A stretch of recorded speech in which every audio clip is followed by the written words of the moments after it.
All right, prior to the start of our meeting this evening, we're going to have a quick presentation, but talk about Olmsted 200 Week. And I'm going to ask all of our members of the Des Moines Founders Garden Club to come up. And Lulu, I'm going to ask you to say a few words, and then we'll read the proclamation. Well, thank you, Mr. Mayor and council members. My name is Lulu Kane. I'm a member of the Des Moines Founders Garden Club. Face the camera, face the camera. And You're on the air. there's a small posse behind me of Garden Club members. On behalf of the club, I want to thank you for the honor and the pleasure of accepting the proclamation that you're going to be reading. Over the past 80 years, our club has partnered with the city of Des Moines on many green projects. One of them is the Olmsted 200 project, which is coming up next month. We hope that by celebrating Frederick Law Olmsted this year, which is the bicentennial of his birth, that we will remind people of the importance of having and maintaining welcoming, attractive parks, accessible to all people. For as we all know, parks provide healthy and happy communities. Great job, Lulu. And the proclamation reads as follows. On April 26 of 2022 is the bicentennial year of the birth of Frederick Law Olmsted, who lived from 1822 to 1903. He's the author, a journalist, a public official, an urban planner, and the founder of the American landscape architecture. And whereas Frederick Law Olmsted and his successor firms designed thousands of landscape projects across the country, leaving a physical and psychological legacy that value universal access to parks, the health and environment benefits to open space, and resilient designs that the nation continues to enjoy today. And whereas his democratic vision of public parks and their capacity to bring communities together is more important now than ever, the Des Moines Founders Club, a 501c3 entity, is celebrating Frederick Law Olmsted by organizing a week's worth of events in Des Moines, including lectures, film, theatrical performance, and exhibits that are free and open to the public, all focused on his legacy that includes our own successful Des Moines Parks and Recreation system. And whereas the city of Des Moines joins the nation and the Des Moines Founders Garden Club in celebrating this 200th year anniversary.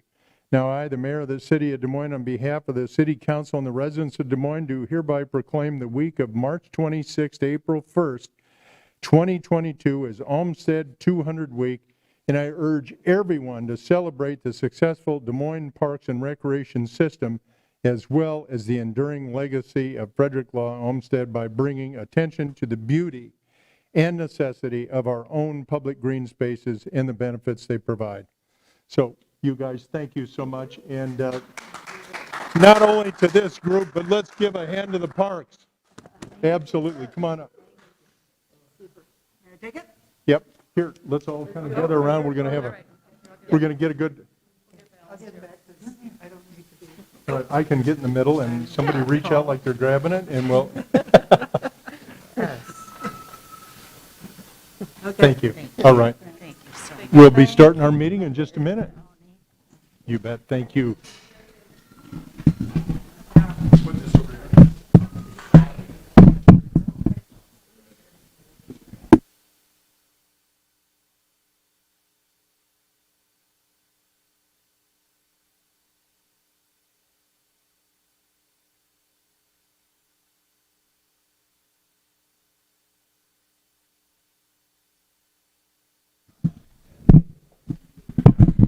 If we could have all the council kind of come forward.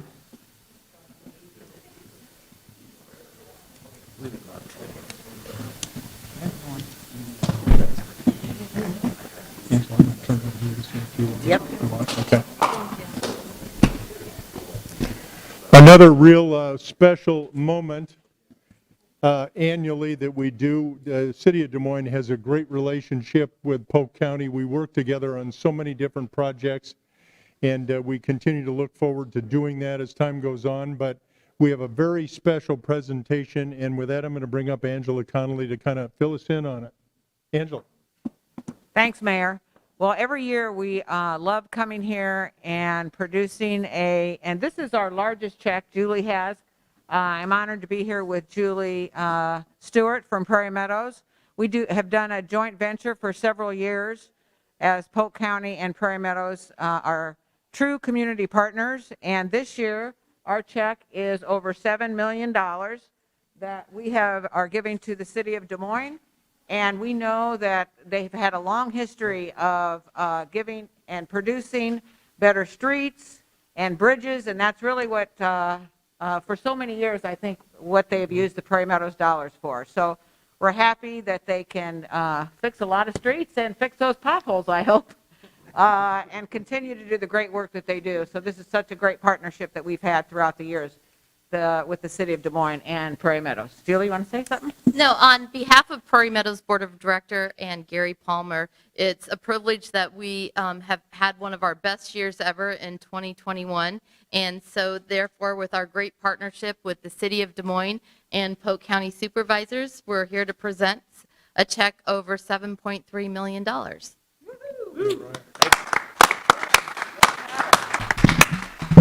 Get this out of the way, and we'll take a little.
Before we start our meeting this evening, I thought I ought to give everybody sort of an update. We've had a couple of questions from people about masking in our city buildings and how long that's going to continue. The council has discussed it extensively, as well as the city manager is working on it. We are continuing to follow CDC guidelines, and for Polk County, Iowa, this is from CDC, national, right, Scott? Yes. So it says that the community transmission rate in Polk County still remains high. Everyone in Polk County, so says CDC, should wear a mask in public, indoor settings. Mask requirements might vary from place to place. We are continuing to try to protect the health and well-being of our citizens, as well as all of our city employees that serve you. So we're going to continue to do that, and the manager is going to keep his eye on where we go. We may get a slight downgrade, but I think you're looking at moderate, right?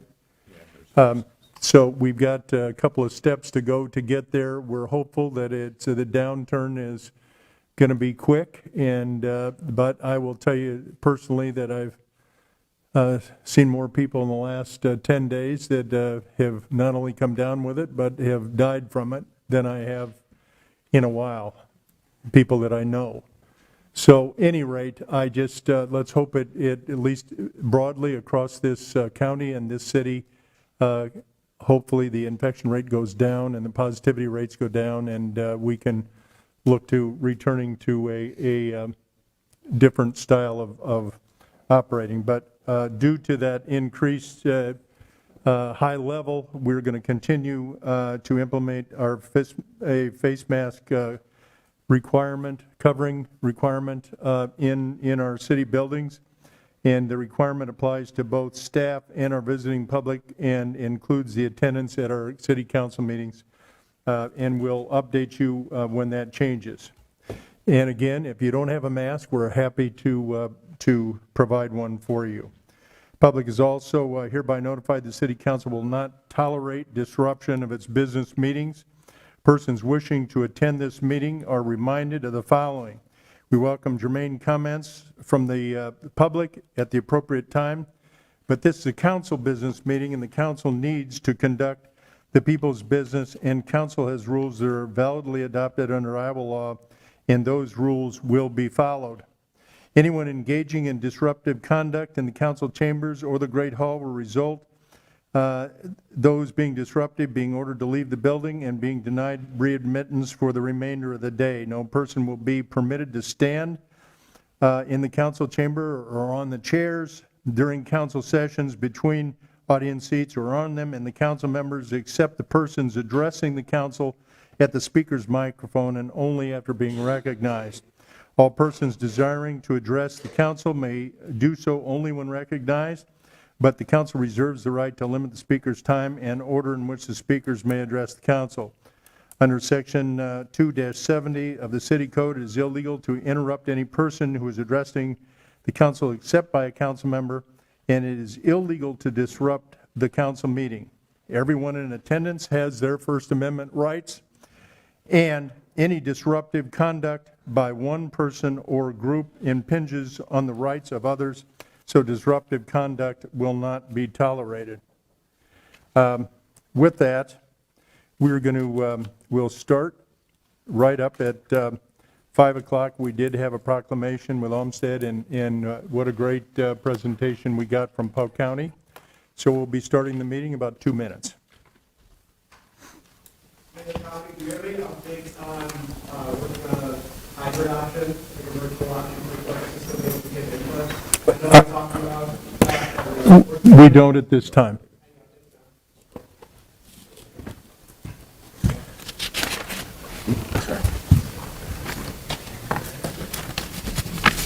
Is this a little different?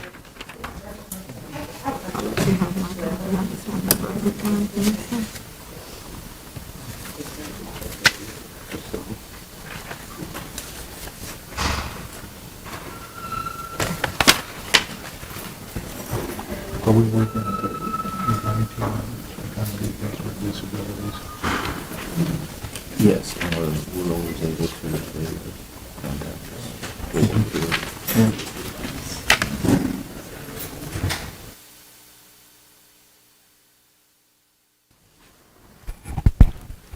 To the question also that was asked, we are looking at means to accommodate any of those with disabilities that can't make it into this chamber, either to meet with them in person or find ways to do that. We'll try to work that out.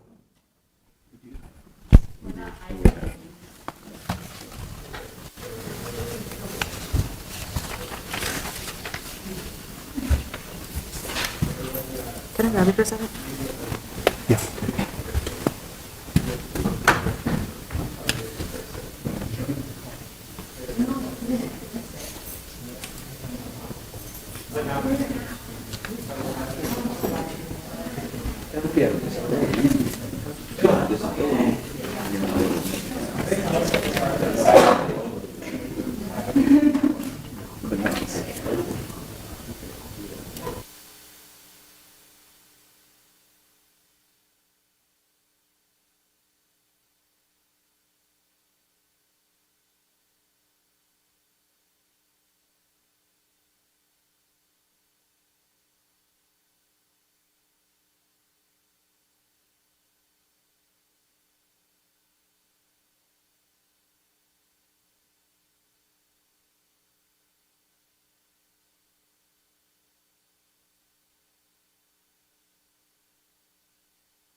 All right, we've read all the rules. I will ask clerk, let's call this meeting to order and ask the clerk to please take roll.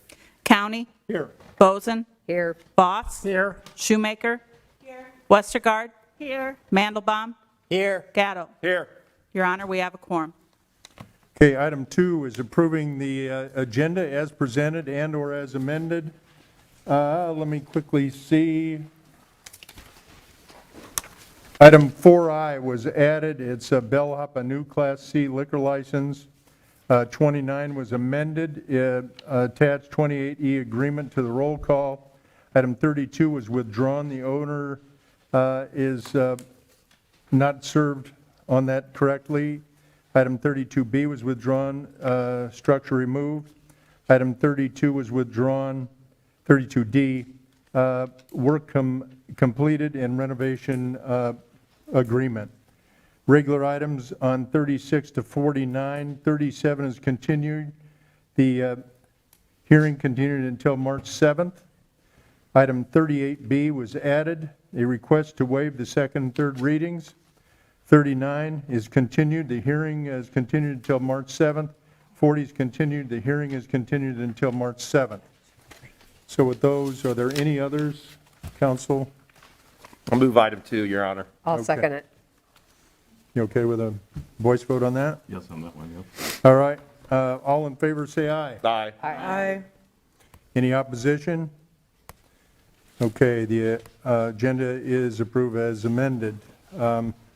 Item 3 is approving the consent agenda. Tonight, those are items 3 through 35.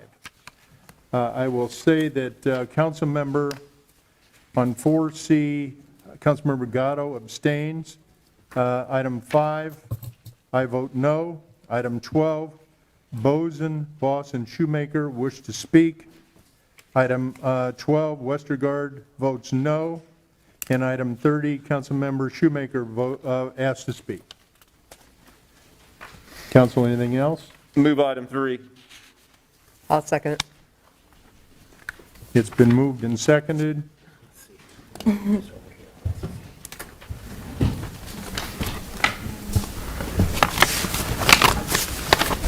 Your Honor, that's 7 yes, motion carries.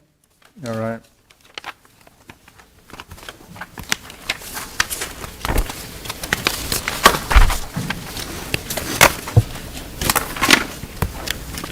That takes us directly to hearings. Our hearings, our first item open. These are items 36 through 46.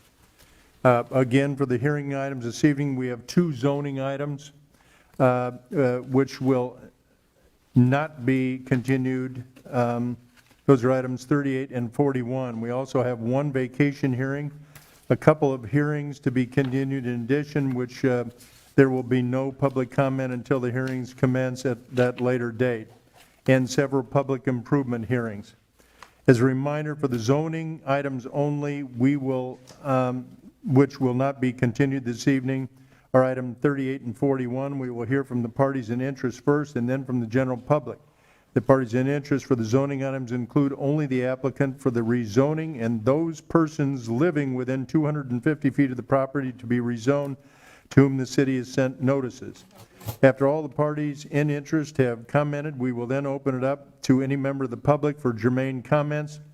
To aid and recognize the parties in interest to zoning items to speak, I will ask everyone else to not step to the microphone unless they are the zoning applicant or live within that 250 feet and receive that mailed notice for the rezoning. Anyone who approaches the mic before their time will be compared with the mailed list, and if you're not on the list, you'll be considered disruptive and will not be recognized for the remainder of the meeting and will be required again to leave the building. So please wait until we call for the general public for those zoning items, or you will not be called on again for the remainder of the meeting and asked to leave. After all the parties in interest have been called, the general public comments to not exceed 1 minute per person to a maximum of 7 minutes will be called upon for germane public comment unless the hearing is ended sooner for failure to make germane public comments. For all the other hearings this evening, any interested person may make germane comments at not to exceed 1 minute per person to a maximum of 5 minutes per hearing item unless the hearing is ended sooner for failure either to make the germane comments or the comments cease. As a reminder, on the public improvement hearings, only comments as to the plans, the specifications, form of documents, and the engineer's estimate and the low bidder designation will be considered germane. All other comments will be considered non-germane. For the continuances and the dismissals, no public comment will be heard at this meeting, and public comment will be available at time of those hearings. So with that said, let's move to item 36.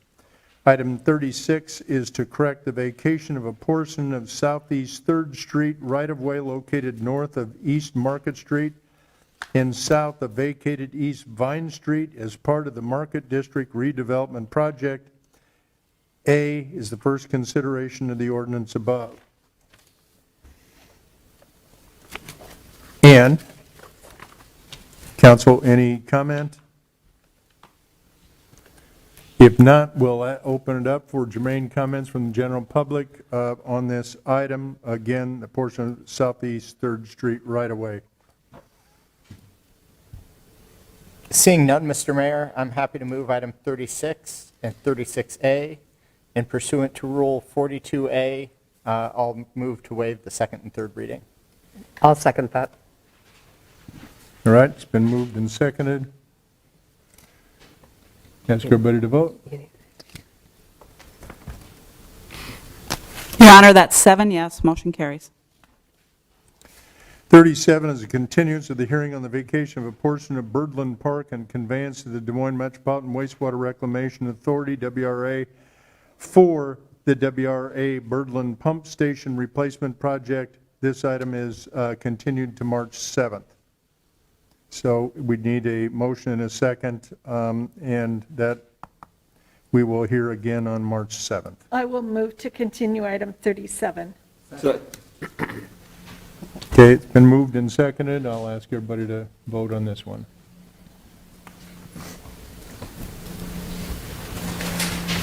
Your Honor, that's 7 yes, motion carries. All right, item 38 is a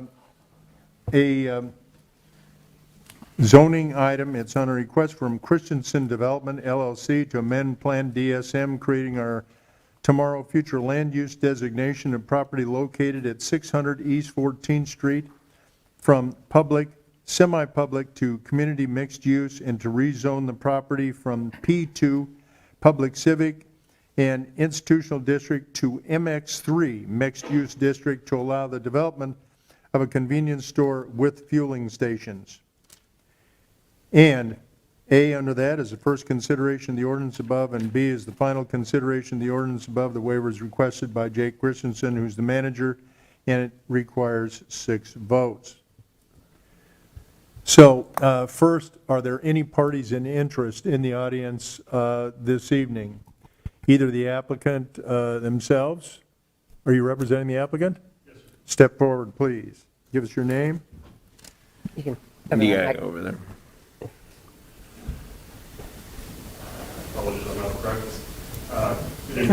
See if it's on. Pull it up, I think. Tap it. Just make sure. Aha, very good. Right there. Your Honor, members of the council, Nick Halfhill with Casey's, 1 Convenience Boulevard in Ankeny, 50021.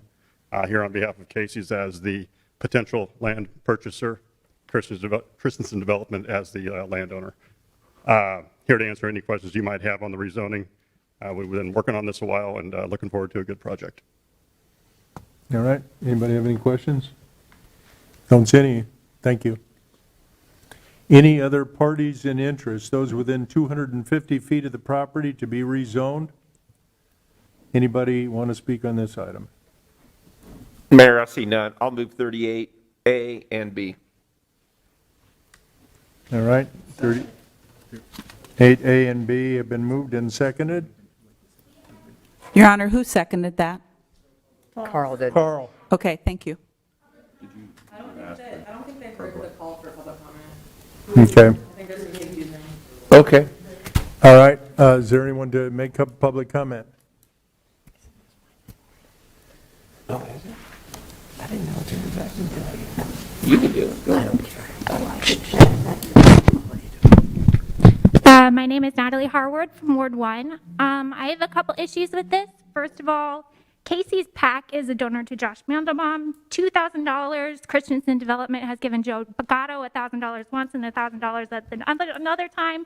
250 to Josh, and then another 500 to Josh, 250 to Connie. So I just think it's pretty outrageous that you can get donations from development, and then on top of that, on the PAC that's representing the gas station that's attempting to move this land, and then vote on it. That seems like very corrupt to me. And I also think we should be shifting away from fossil fuel infrastructure anyway. And at the very least, we should not wait for further discussion when so many of the council members have received so much money from so many of the parties involved. Just for everybody, we have asked our city legal to clarify this issue that was raised in a prior meeting. So we asked them to give us their opinion. That opinion was then vetted by the largest municipal law firm in the state, who agreed 100% with the opinions of this finding. That outside counsel vetted opinion found that there is no legal conflict or apparent conflict of interest regarding campaign contributions made in compliance with the Iowa Campaign Disclosure Act. A recipient of campaign finance contributions cannot spend those segregated funds for personal expenses under the law, so there can be no pecuniary interest in the funds held by a candidate's committee for restricted campaign expenses and are not otherwise available to a candidate. So at any rate, let's move to the next speaker. Hello. First off, I don't know why the mayor is interrupting a public comment period that he tried to skip in the first place with some legal disclaimer about our comments rebutting us. It's not a discussion, as we've been told before. It's funny how that changes, but mainly I wanted to say... This isn't germane. Please stick to the issue. Thank you. What? I'm talking about the comments you just made. That is the issue. That's not anyway, to this I'm going to continue talking, because it's public comment time, and say that campaign contributions, whether or not they may be legal corruption, there's still corruption and people still have a problem with them. And we can say that. The fact that you're legally protected from something doesn't mean that it's a good thing to do and isn't something that should be called out.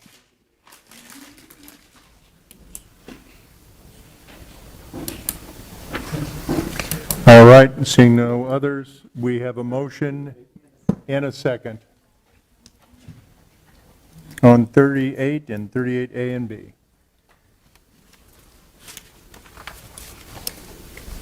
Your Honor, we have 7 yes. Motion carries.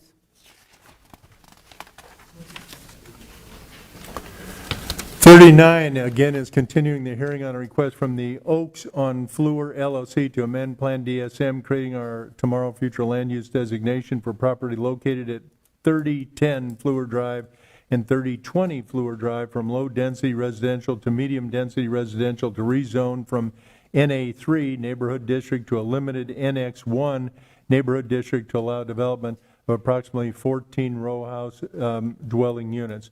This item will be continued until March 7th at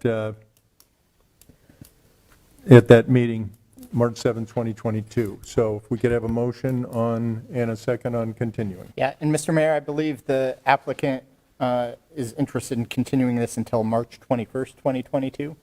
And so I will move to continue it until March 21st, 2022. I'll second it.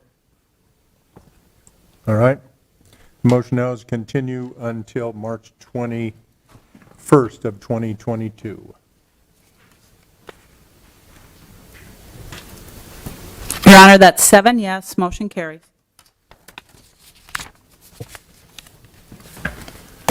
Item 40 is continuing the hearing on the request from ABC Partners LP for approval of a proposed second amendment to the Airport Business Park Phase 2 PUD conceptual plan on property located at 7404 Southwest 37th Street in order to reconfigure lots within the PUD, reduce the requirement of a 10-foot bicycle path along Southwest 37th Street and Gannett Avenue to a 5-foot sidewalk, and to add the fabrication, production, intensive use of fertilizer product assembly to the allowed uses within the property. This item is continued to March 7th, unless anybody's heard anything different. Mr. Mayor, I'll move to continue item 40 until March 7th. Second. All right, it's been moved and seconded to continue that item. Your Honor, that's 7 yes, motion carries. Item 41 is a request from Trinity Land Holdings LC for approval of a proposed First Amendment to the PAT Brokerage PUD conceptual plan on property located at 4529 Douglas Avenue to allow the construction of a one-story commercial building and parking in the southern portion of PUD along Douglas Avenue in lieu of a two-story commercial building and larger surface area currently allowed by the plan. So again, we'll ask if first there's parties in interest to speak. Any parties in interest, either the applicant or those within 250 feet of the property? Come forward. Justin Strom, 27 Southeast Snyder Boulevard, representing the applicant. The project just entails a new veterinary clinic. The existing one across the street is looking to build a bigger building. So we'll just looking to address all city staff recommendations, and hopefully this will be a good project. This is the Reardon Pet Hospital? Cool. Reardon. All right. Are there any other interested parties or parties in interest who live within that 250 feet who received notice? Seeing none, let's open it up for germane comments from the general public. Again, 1 minute per person. Anybody wants to speak regarding the Trinity Land Holdings and the use of this property? Seeing none, I'll move item 41. Second. item 41, right? Yep. Good. Moved and seconded. Let's vote. Your Honor, that's 7 yes, motion carries.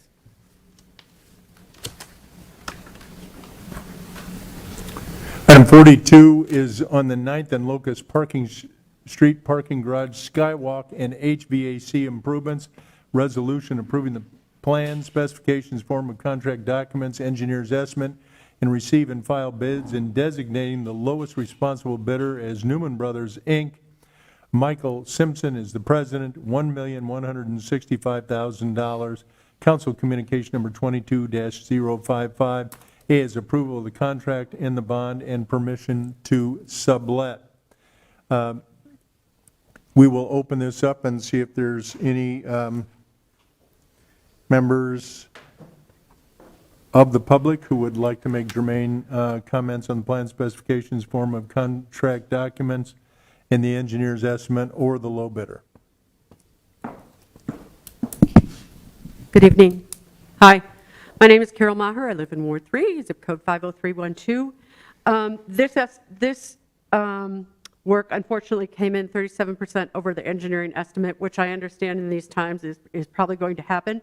But I've noticed on this bid and others that there were no applicants from the Disadvantaged Enterprise/Targeted Small Business Program. I'm wondering if we ever get any bids through that program, and what are we doing to support those disadvantaged businesses? This garage was at 16% occupancy in 2021, and in fiscal year 2023 is expected to bring in $909,000, which is less than the $1,165,000 we're going to spend on repairs. And so it seems a little bit out of whack, and I know Councilmember Gatto has said that you've talked about parking garages for a very long time. It doesn't seem like anything changes other than putting more money. All right, anybody else? Seeing none, could we? I'll move item 42 and 42A. I'll second.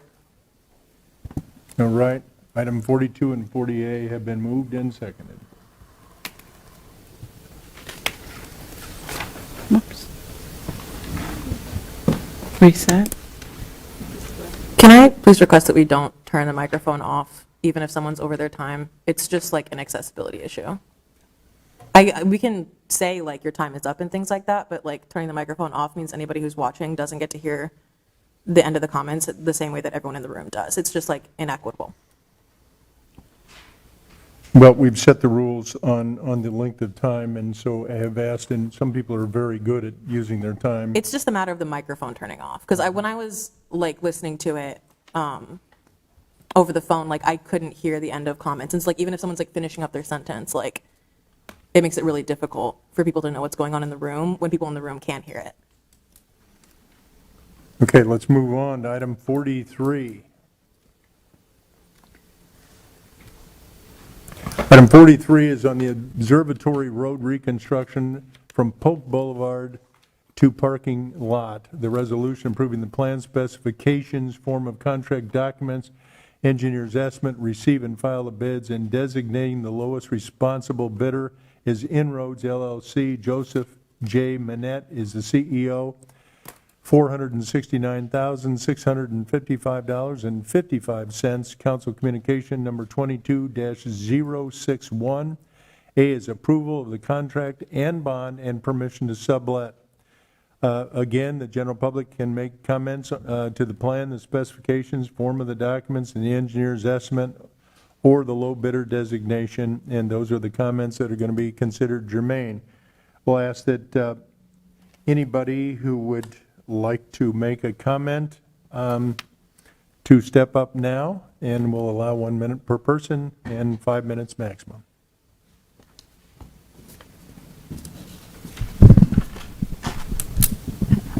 Natalie Harwood, Ward 1.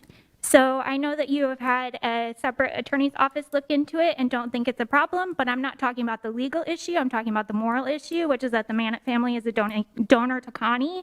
And I just think that people should be accusing themselves if they get a financial interest in someone getting a contract. I also wanted to note that this bid was significantly lower than the other next highest three. It was $525,000, was the next one up, so it's almost $100,000 more. And it looks like there was also significantly less cost for fence removal labor and the meter pit work labor. And I just think we should be looking into labor practices, and significantly lower labor costs could be a warning sign.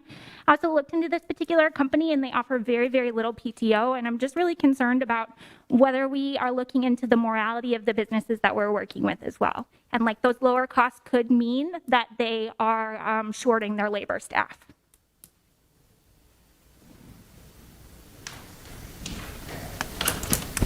Hello, Denver Foot, Ward 3. Yeah, I want to uplift everything Natalie said. I don't know if she said the specifics, but Connie did receive $1,000 in campaign donations, and that is a lot of money when you're running a city council race. So I just want us all to be aware.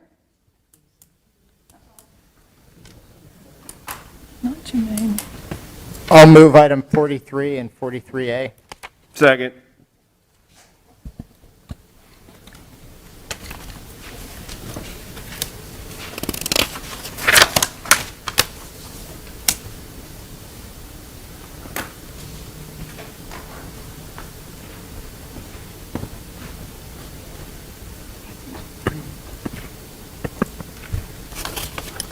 Your Honor, that's 6 yes, 1 no, motion carries.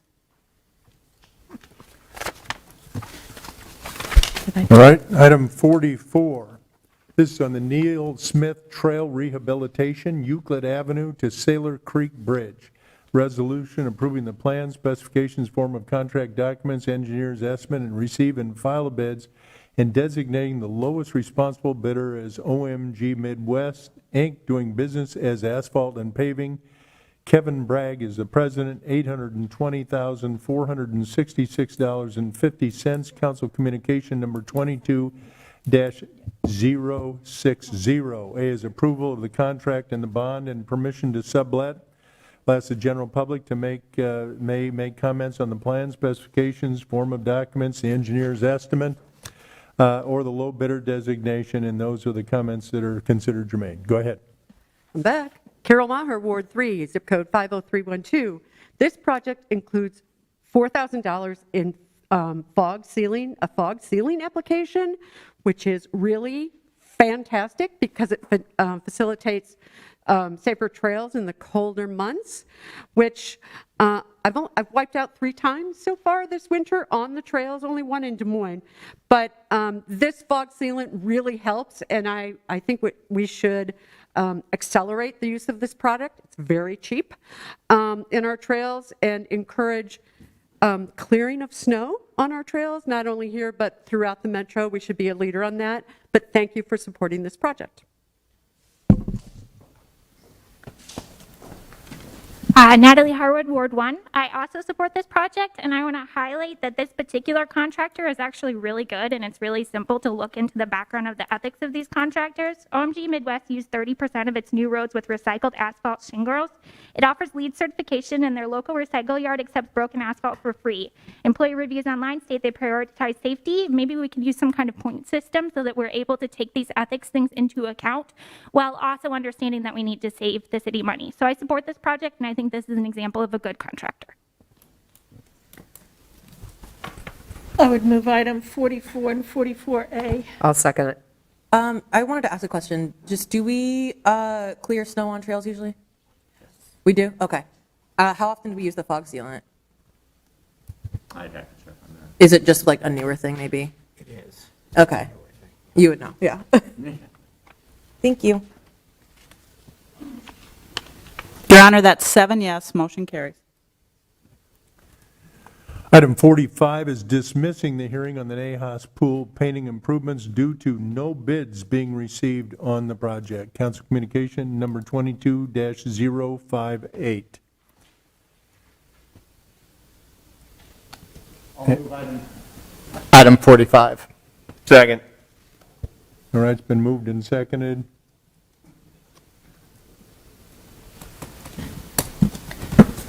Your Honor, that's 7 yes, motion carries. Item 46 is on animal control facility bid package number 1, structural steel and erection. Receive and file the bids. Council Communication number 22-057. Again, we'll open it up for general public comments only to the plan specifications form of the documents, engineer's estimate, and those will be the only comments that are considered germane. Anyone want to speak on the animal control? Your Honor, I see none, and I will move 46. I'll second it. All right, it's been moved and seconded. Ask everyone to bid on this. Vote. Your Honor, that's 7 yes, motion carries. All right. It's 5:32. It takes us back to our consent items that have been pulled. So let's go to item 12. Item 12 is directing the city staff to remove the proposed realignment of the east leg of Clark Street at the intersection of 2nd Avenue and the associated proposed left turn lanes on 2nd Avenue at the intersection with Clark Street from the approved concept plan developed for the 2nd Avenue reconstruction from University to the Des Moines River project. I wanted to see if there was anyone in the audience who was here to speak on this specifically, and because I know it's a hot button topic right now. And if there was anybody in the audience, we could open it up to public comment, hopefully. All right, let's let our council members make their comments first, and then we'll take a vote on opening it up. So Councilmember Bozen, Voss, and Shoemaker. Do you want to go? Councilmember Bozen? Okay. I pulled it off only for more discussion. That some people in the neighborhood had contacted me to see if I would pull it off so we'd have a discussion. I think we voted on this quite a while ago to put the realignment in, and they are concerned that the efforts that they feel are important, they didn't understand why we're changing it now, and I would kind of agree with them. I think it's a safety issue and looking forward. So I am not going to support to remove it. I am supporting what we had already worked out and passed. Okay. Councilmember Voss? Sure. Thank you, Mayor County. I also am going to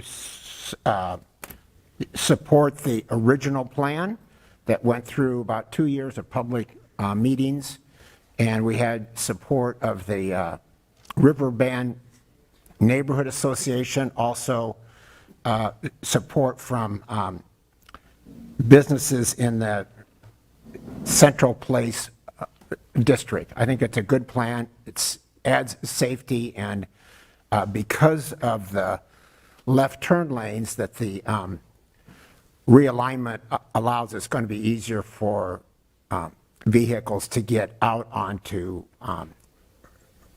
Second Avenue. So with that, I intend to vote against this item 12.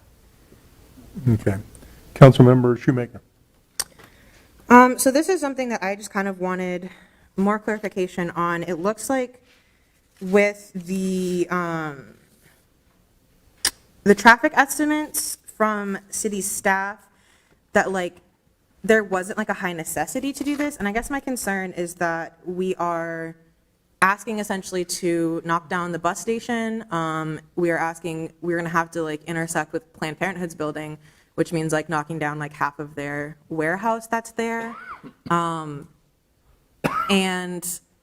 when we're looking at it as well, realigning Forest kind of like cuts that distance in between College and University to have another like throughway there.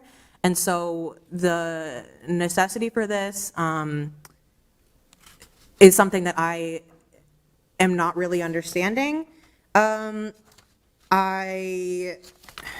guess I'd like some clarification on the left turn lanes. I'm not like, I don't know if we're putting the left turn lanes on the realigned Clark Street or if they were going on Second Avenue. I don't know if somebody has an answer to that right away. I know Scott's not there right now. Scott? They'd be on Second. It would be on Second. I wouldn't have a problem with like adding left turn lanes on Second without doing the realignment. I don't know how others feel about that. But yeah, I guess I would like to hear if anybody has anything to say about it. I think Steve is coming, because I don't think you can do the turn lanes what I asked. Can you not do the turn lanes without if you don't realignment? realign. But you get some pictures. Indira, hopefully we'll get a couple answers here, and then we'll see. Sorry, what was that? We've got our city engineer that I think is going to address some. Yeah, yeah. Okay. So hopefully, well, it's a little hard to see. This is also on our webpage for the project as well. So let's see if people want to look a little closer. Okay, Honorable Mayor, members of City Council, my name is Steve Neighbor, City Engineer. Regarding Second Avenue, so the realignment does provide the opportunity to add left turn lanes on Second Avenue. So obviously, if we don't do the realignment, there isn't room for the left turn lanes with the obscure offset intersections.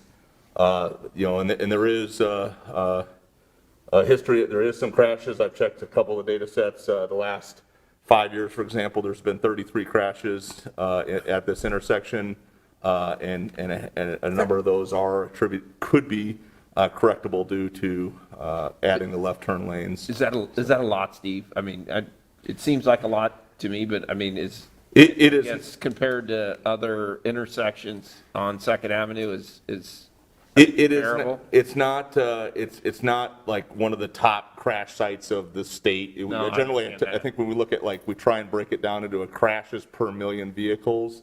Unfortunately, because it's an offset intersection, it separates them. But when I look at the state website, we're at like a 0.9 on one intersection and then a 0.2 on the other. 1.0 is kind of that average. Okay. It's not like a top 1% of intersections of similar characteristics, but it's on that category of these improvements could be beneficial. The information that you gave us was 24 crashes in between 2013 and 2018. Yeah, so I just looked at the most 33. recent. The 24 crashes was actually the years 2013 through 2018, I think, if I remember. Yeah. Yep. So I'm talking actually. I pulled up from the state 2017 through 2022, which would be right today. Okay. Today, whatever's been posted. So what I had was 0.52 crashes per million, which was below. What are we at now, like 0.6, 0.7? Are we up to 0.8? Because that's what you said was the typical. The new site separated the two intersections, so one is at the northernmost intersection's at 0.9, the southern one's at 0.27.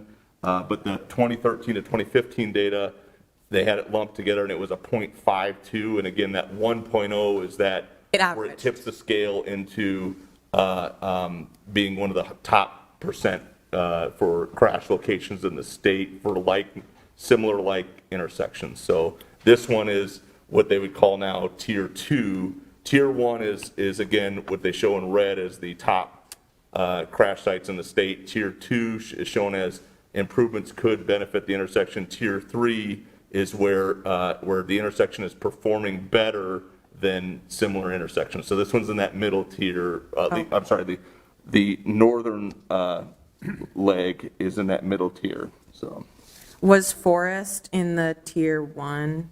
Was that what like prompted the? Nope, Forest was not in tier 1. What prompted Forest was, again, it's an offset intersection, and 2, we originally recommended that one because it was going through a parking lot of a similar, in the way we could work with the ownership to adjust the property. This one does require significant acquisition of 2 parcels. And how much has that conversation with Planned Parenthood like advanced so far? Only initial discussions of the concept that I don't know what the end results will be, but they're looking at, there could be options in the sake of, one, that's actually, and I probably let me point here on the screen right here, this is the property we're talking about. This is actually 2 buildings, and so there's one option where this structure could be taken down and then they redevelop on the rest of the property. The other option could be relocation. Again, we're just starting the real estate process. We've got everything designed and we're in the process of doing plats and working with the property owners. And I know there was conversation with the owner of the building that Burlington Trailways bus station is in, but Burlington Trailways being the tenant, has there been any conversation with the tenant about like how that's going to affect them? We do not have a solution yet for what would happen there, and so I'm not. Has there been conversation or? Not to my knowledge, no. Okay. Yep. There's not a possibility of like adding a middle turn, like just expanding the road there, adding that middle turn lane, kind of like they have like on Hickman, right? Where it's just like a shared middle turn lane instead of like doing the realignment. Would that not like line up with? Well, with the proximity of the two intersections, you're basically asking opposing. Is that cars, a conflict point? Okay. Yeah, to come right at each other. So yep. So without the alignment, we would not propose we would not implement the turn lanes. So. Okay. With the new information about the crash data, I mean, like, how necessary do you feel this is with like having realignment at Forest, and then having an alignment at College that's already like there? So again, like safety necessity, traffic necessity, anything like that. So there is no question. This is a safety improvement. It's kind of a hard one to say. That's a tough one to say. Well, balancing the cost versus the safety issue. It's in the project. Again, when we went through our public engagement process, the history of this is we initially, again, the start for this project was, one, the roadway needed pavement reconstruction, and 2, we have to put a large sewer from the river up along the west side of this project up to about Clark Street. So that affords us the opportunity to say, well, we're reconstructing the road, can we make some safety improvements? When we initially proposed them, we did not have this one in the initial concept due to the significant costs and it being kind of on that tier 2 level. And then when we did we had a public meeting that was very well attended at the Municipal Service Center in 2019, and then we also did a walkthrough with some of the business owners, and that was expressed that to address this issue was expressed as a considerable desire of the neighborhood president and some of the business association owners. So, I'm obviously as a traffic engineer, I'm not going to go against a safety improvement. It makes sense. It is difficult when we have to do full acquisition, but it's definitely a safety improvement. Okay. There's something in the communication as well. I mean, there was discussion about the grant, and you said that we still have to look into like how that's going to affect the grant that was received, because this was part of the grant application. But then also, city staff will work with the design consultant on supplemental agreement, professional services agreement. Is that going to add cost to like go back to the consultant, or are they still kind of? So the grant was after we received direction from the council to move forward in 2020. We did approach the state about traffic safety improvement program funding, and so the program funding is for really a lot of the work on the corridor for all the turn lanes. So I don't know the answer of if we again adding turn lanes at Forest and improvements at Franklin. If we just took these turn lanes out, I don't know that it would result in us losing that funding or not. But I would hope not. But so that's kind of the background for that. Then in terms of the design, we're pretty much at 95% design, all designed. Because we're doing plats now in response to the design. When I say plats, we're actually for the right-of-way acquisition and easements that are needed. We have to actually prepare plats of right-of-way for each parcel, so we've been drawing those up. Well, now that we would take this out and have to put in and change the construction drawings to remove this, it would result in our consultant team to have to do redesign. I would estimate, I think when I initially talked to them about this last week, again, just quick numbers, I mean, I think it was like $70,000 to do the redesign. So I'd have to bring the supplemental agreement back here to council. So, Okay. yeah. And I guess, do you know how much Clark is trafficked? Like, would it be efficient, like similar efficacy just to do Forest and like have that be the throughway that's like a block away from this? So in terms of traffic, the numbers are pretty similar between the two. There's not a heavy through movement.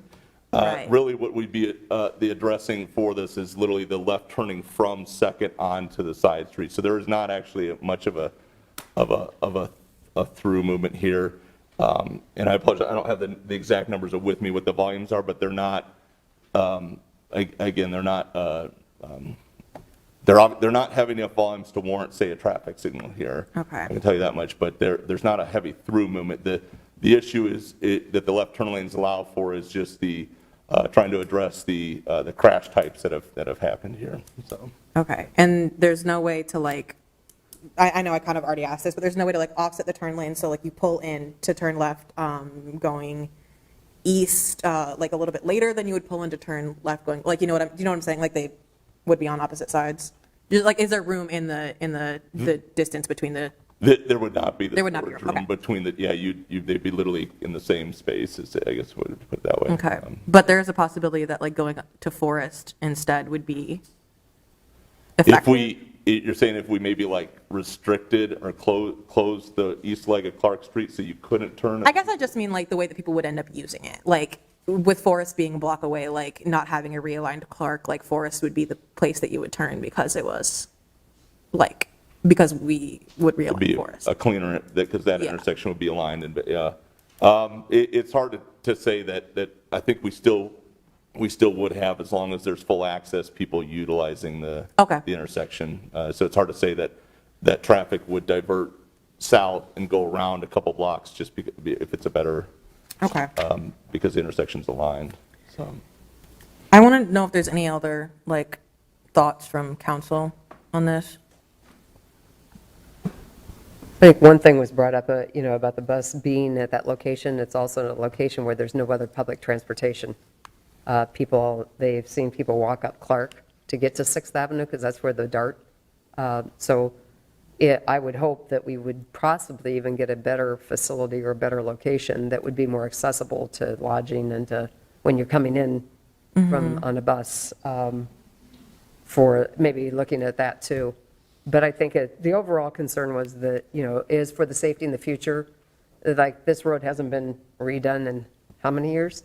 And so they're just saying that, we should be looking more to the future, and that's what I was hearing from some of the neighborhood association and the business people, that, if this is an area that we're still trying to develop, I'm not saying it's, at what point will more development be in the industrial area and more traffic, and it's truck traffic too. So that's why I'm supporting. I think we need to do whatever we can looking forward to make it safer. Was there anybody in the public who was here to talk about this? All right.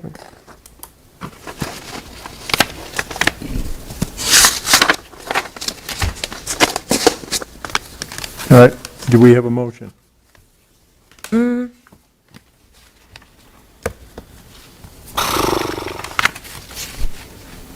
I think that maybe I'd like to hear the result of the conversations with, like, if we can have conversations with the bus station and Planned Parenthood. And, like, if that's going to be an issue, I think that would, like. So are you asking to continue it for 2 weeks? Is that what you want to do? I mean, The challenge is we have to follow our real estate process for Yeah. the sake of what they're going to want to hear is what we would do to the steps would be to get an appraisal. And so they're going to want to obviously hear what those dollar values were. I guess because the bus station is a tenant, so if we're able to talk to like the company that's in that building, like, and see how it's going to affect them. Like, would it be beneficial to say, like, relocating is going to be better? Like, would they say, like, yes, we'd like to relocate to 6, or we'd like to relocate downtown, and, like, what are the opportunities for that? Are we able to have those conversations? Well, if I was them, I would want to know what the compensations would, be if I'm the, But we're only compensating the owner, right? Sure, yep. So I'm just wondering how it's going to affect the tenant. And are we able to have those conversations with the tenant? Yeah, I'd have to see where we are with our real estate process to see if we've already started those and, Okay, and if we continue it for 2 weeks, I mean, like, is that going to be enough time to decide that? What is our, like, hard cutoff for making any changes on this? Because I know that we want to get started. So construction was supposed to start in calendar year 2024. Mhm. And then we've been working with the utilities to do utility relocations and then actually burial of the overhead lines that cross Second Avenue. And so that would have to happen in 2023. And so we're, I suppose 2 weeks probably wouldn't be the end of the world, but we've already moved the project back once already from trying to work out the utility. So Steve, what you're saying is that probably you'd have to negotiate and at least figure out what the land acquisition was, and when that's resolved, then move into the utilities and then move into the construction of that in 2024. So you're looking at least 2.5 years out. Right now, as we proceed, we would be set to begin construction in the spring of '24. So yeah, 2 years out would be where we're sitting right now. So I guess I'm just worried. I don't want to hear, like, from the bus station later, like, you're tanking our business or something like that, and then want to, like, make a change at that point. Okay. You know what I'm saying? Like, I don't want to, like, put you guys in this position in, like, 6 months. right, and so it's going to take considerable time to figure out. When we talk about relocation and Yeah. where it goes, that's what's built into the schedule in terms of the process. Okay. That's why when people say it's a minimum 6 months to do our real estate process, this one is easily that because of the impacts to the businesses. Okay. Every one of these, to be honest, is actually a project in itself. When you look along here, impacts to parking and so we work with every individual business owner as we move forward with this on how we can. Because we have to do those small easements just to expand the road. Even for those, yeah. So. Okay, I mean, I'll move to deny, and I'm hoping that everything goes well and that we don't end up with somebody, like, an issue later and it becomes a problem. So- So we're denying, The proposed, So we won't change the realignment, is what I'm saying. we'll continue with the original plan Yes. of realigning the. Withdraw? All right. So is there a second? okay, wait, Make sure we're. I still got to be clarified what the motion is. So you want to realign it now, or we're not realigning it? Moving to realign. Okay. Just leave it as is. Leave it as is. So withdraw the So motion. just withdraw. Okay, then I'll withdraw the item. Can we just withdraw Withdraw 12 item then? 12. You can make a motion to withdraw 12. Okay, make a motion to withdraw 12. Second. Great.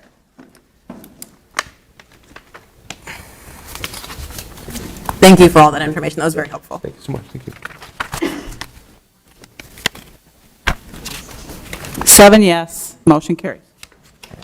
All right, moves us to item 30. Item 30 is approving acceptance of an increase in funds for the Project Safe Neighborhood Grant Award through the Office of Drug Control Policy, Council Communication number 22-053. Councilmember Shoemaker. Okay, this is not something I'm supportive of. I have voiced, my opinion on this before, that I don't want to be accepting grant money for further police activity. Also, this is a program that has historically been, has had significant racial disparities in like implementation. And so I just have a lot of concerns about accepting a grant for this program. So I am not supportive of this. And someone else can make a motion to approve, and I'll just vote no, unless you want me to make a motion.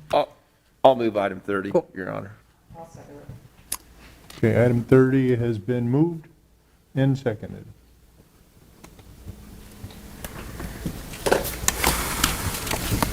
Your Honor, that's 6 yes, 1 no, motion carries. All right. Takes us to item 47. Item 47 is amending Chapter 114 of the Municipal Code regarding traffic regulation changes as follows. Council Communication number 22-050. A is a proposed code revision to change commercial loading zone to a standard loading zone on the west side of 10th Street between Walnut Street and Mulberry Street. B is a parking restriction at Shriver Avenue between 56th Street and 53rd Street.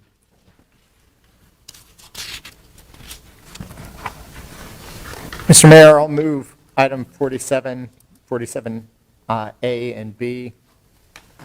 And I'm also happy to, pursuant to Rule 42A, waive the second and third reading unless anyone else on council has objection to that. I'll second that. All right, been moved and seconded.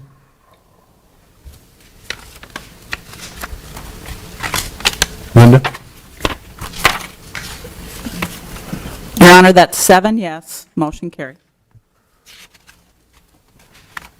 Item 48 is amending the municipal code by amending sections 135-2.21.2 and 135-9-9.2.1 and 135-9.2.3, and adding new section 135-8.2.4 relating to the underground placement of utility transmission systems and related to site plan design alternatives and site plan criteria related to stormwater management. A is the receive and file the communication from the Planning and Zoning Commission. B is the first consideration of the ordinance above. And C is the final consideration of the ordinance above. The waiver is requested by Aaron Olson Douglas, our Development Services Director, and requires 6 votes. Council, any comment or a motion? I think that this has been something that staff has did a good job of working through. I know that P&Z is probably tired of hearing about placements of utility and burying utility lines. when it becomes extremely expensive, and unfortunately, we are not the suburbs, and we need to stop trying to be the suburbs as far as burying the lines. Unfortunately, it was built the way it is, but, I mean, we have to do the best with what we've got. I know there's a cost factor, a major cost factor when you develop a site, and when we have to bury some of these lines, that's a problem. I would move 48A, B, and C. I'll second it.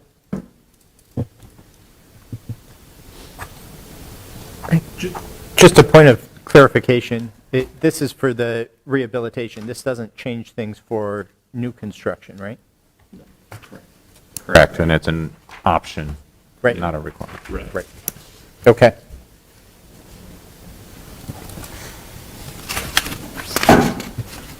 Your Honor, that's 7 yes, motion carries.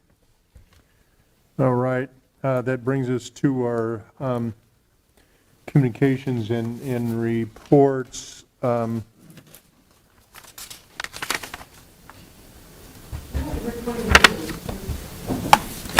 So for those wishing to speak that are on the agenda this evening, under the speaking items of the agenda, we will only be calling on those who registered to speak. All speakers must comply with the rules regarding their names, addresses, or they will not be recognized to speak. Each of the 12 speakers this evening will receive up to 2 minutes each to make their comments. Please keep your own time, because at the end of the 2 minutes, the clerk will announce time, and the speaker's mic will be closed, and we will move immediately to the next speaker. We want to hear from all of our residents, and we encourage residents to be respectful of others' viewpoints, and that, especially those that are different from their own. While you may certainly disagree with that viewpoint, I want to remind everyone that the council's rules provide that any comments that are slanderous will result in that speaker being barred from further comment. As a presiding officer, I will determine whether comments are slanderous or not. Fair warning, arguing with the presiding officer about those determinations on the matter is not permitted, and doing so will be considered disruptive and result in the speaker being barred from further comments and being required to leave the building. So at any rate, let's move on. Our first speaker this evening is James. It was added to the roll call. I mean, the agreement was added. Yeah. It was part of consent. It was part of the consent. Yeah.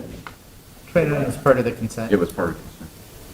Oh, you didn't take it out to do an individual roll call? Correct. No. We went. Item 49, our first speaker is James Grimm.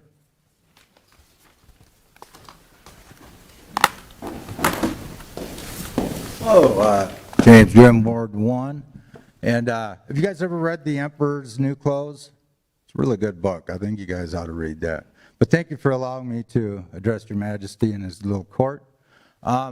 Linda, last week at a budget meeting, you said that all you hear from your constituents is, where's the police? We need more police.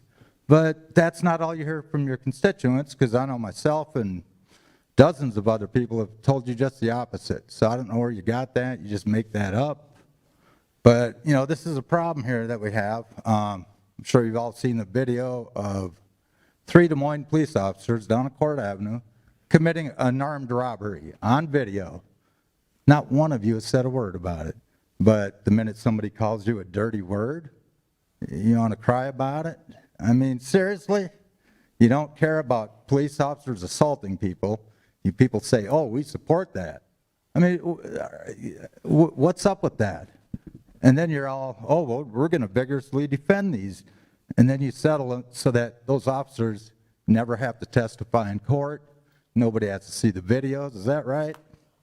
So anyways, Scott, you said there was going to be an investigation, right? And it was going to be done September of 2020, correct? What's up with that? What happened? When are we going to see those videos of Des Moines police officers assaulting people, swinging clubs at people that are running away? That is not okay. But you guys sit here and say you support that? For real? What's wrong with you people? Like I said last time, you guys are just a bunch of sociopaths. Have a good night. Next speaker is Denver Foote.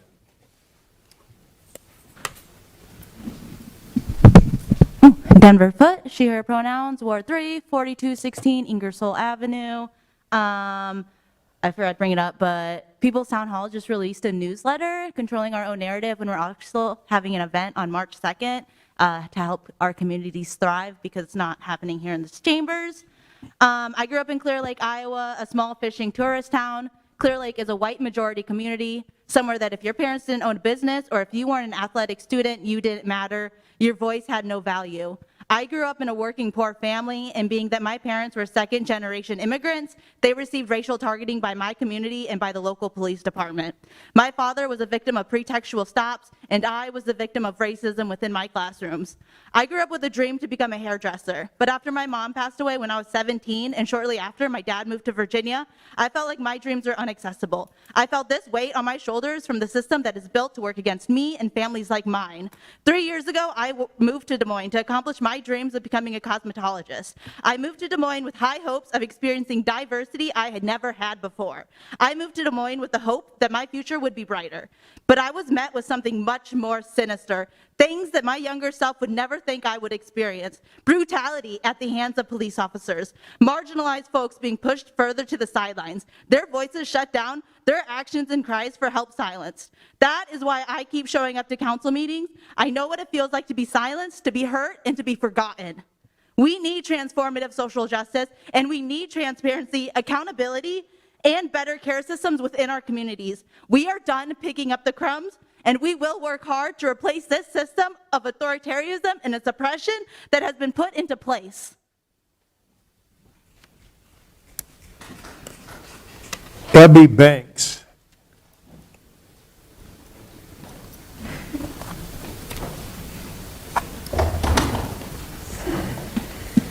Cool. Abby Banks, she, her, Ward 3, 50311. You know, every 2 weeks I sit down and I think about what I'll say during my 2 minutes in front of my elected officials. So here we go. Will I talk about the campaign contributions from developers that 6 out of 7 of you have received?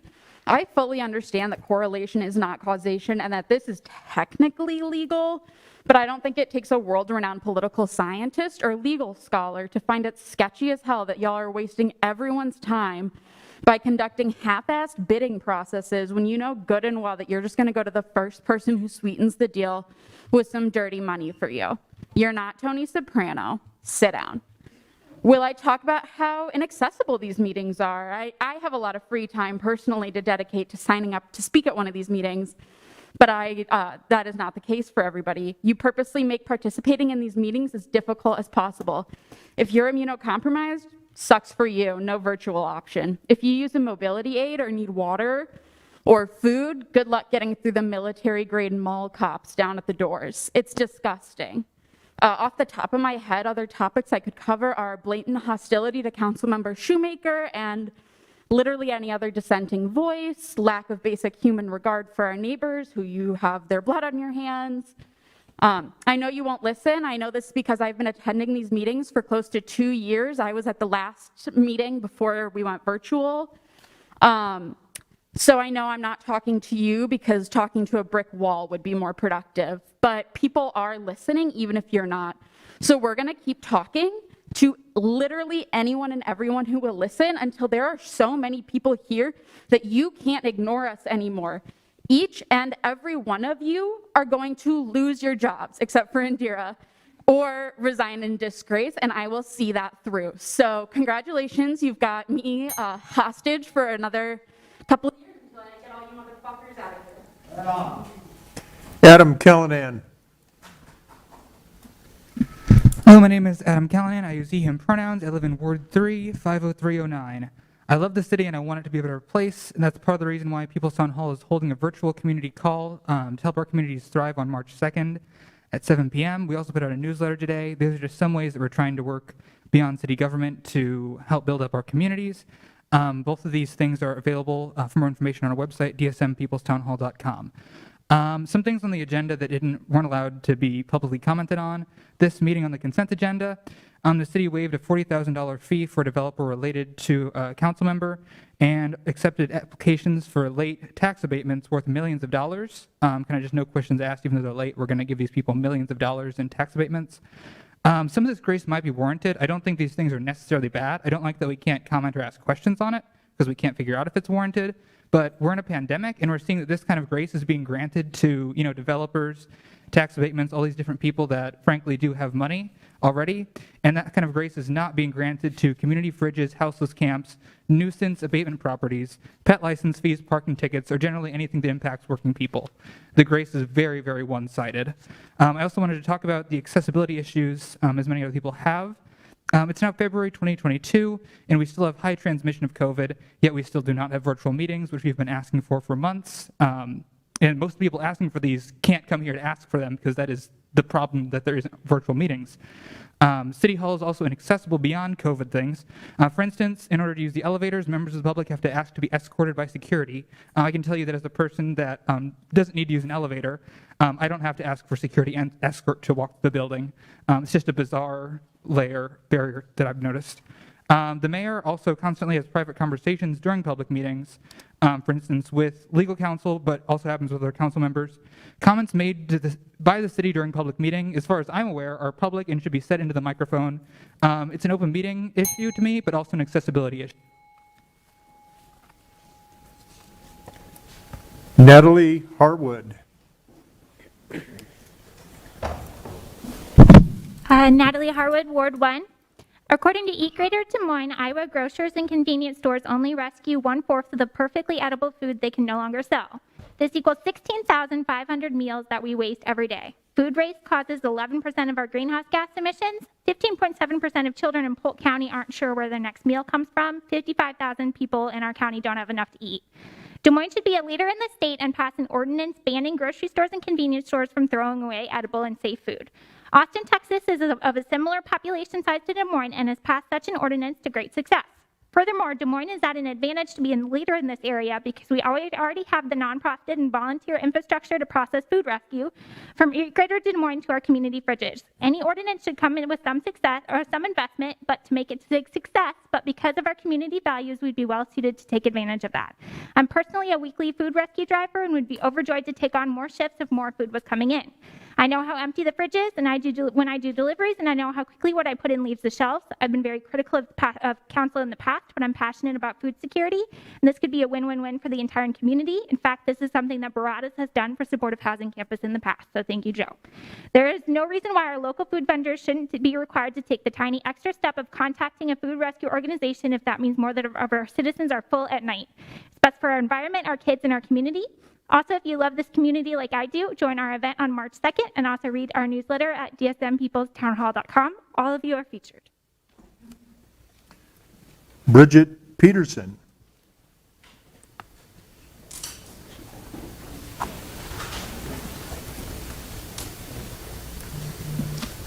Bridget Peterson, Ward 2, 50313. I use she, her pronouns. I want to point out, again, what folks have said about our newsletter and about our public call March 2nd at 7 p.m. Information about more of both of those can be found at dsmpeopletownhall.com.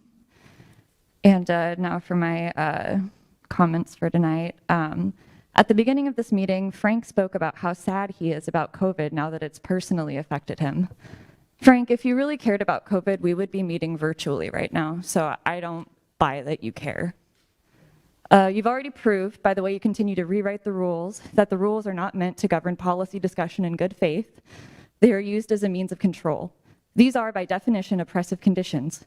So when you proudly brandish a ruling declaring that there's nothing legally wrong with all the white council members receiving hundreds and thousands of dollars from their fellow affluent land developers, you've shown through your own actions that these types of rulings are meaningless.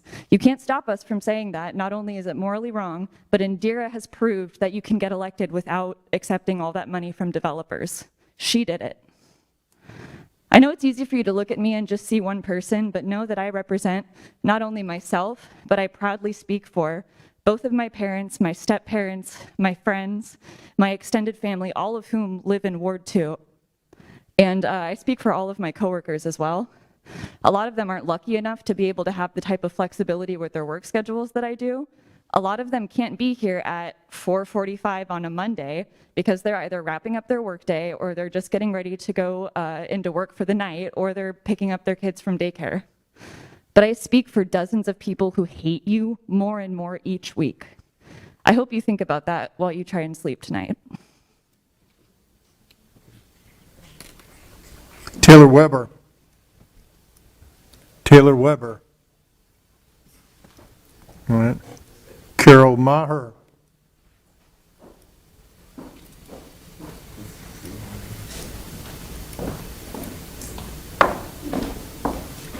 Carol Maher, Ward 3, zip code 50312, Mayor, County, and members of the City Council. After a full day budget hearing that I was here with you, thank you for having that and allowing me to be able to witness it. Councilmember Gatto had stated that while covering the parking garage topic, that you have talked about this for a long time, it wasn't a new topic.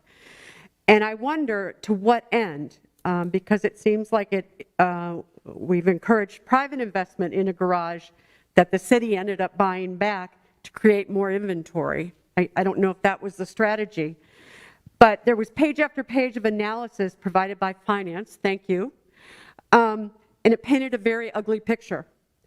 Even at $1 an hour, yes, $1 an hour, and free on Sundays, finance is only projecting less than 25% occupancy for the garages in fiscal year 23, after losing $3 million in FY22 and a projected $2 million in FY23. And what are we doing about it? It seems like a basic supply and demand issue, basic economic strategy. We have so much gosh darn supply and no demand. Providing free or nearly free parking and lots of newly paved roads, lots of concrete, we're encouraging people to drive and park downtown. We have 6,493 garage spaces, 3,426 meters. But how many parking spaces do we have for bikes? I didn't hear that brought up. Why don't we encourage property owners to put bike racks at their businesses to cater to bicyclists?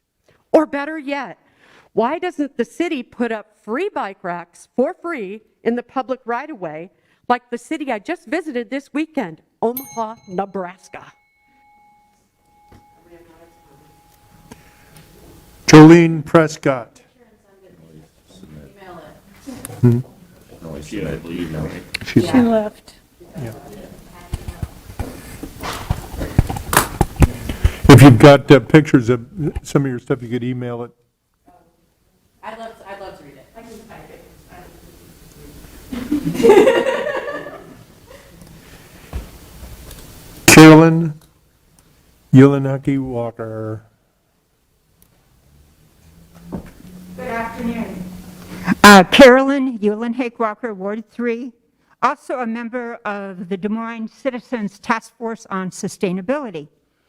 2 minutes isn't much time to bring up all my concerns about climate change. The city of Des Moines has adopted the Urban Forest Master Plan. According to the master plan, first we need to increase our annual planting of trees from 500 to 700 trees to 3,800 trees every year. And second, if we want to have big, healthy trees all over Des Moines that will sequester carbon, soak up heavy rainfalls, and lower the temperature of the heat island effect, we need to have 2 more pruning crews.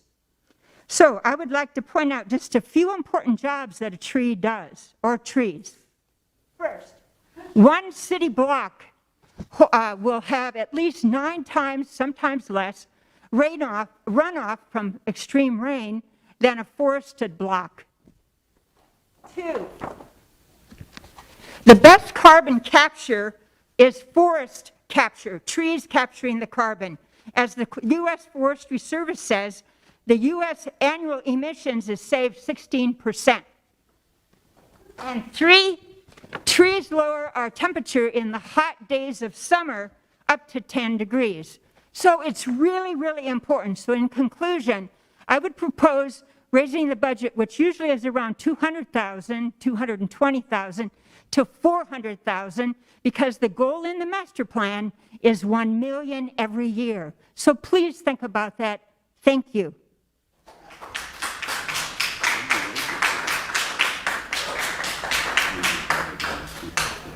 Teresa Montiel. Teresa? Teresa? Tony Gardner. Your Honor, he emailed and said he would not be able to attend. Okay. Could we have a motion to receive and file all comments from our speakers this evening? I'll move it. Second. Been moved and seconded. All in favor, say aye. Aye. Any negative?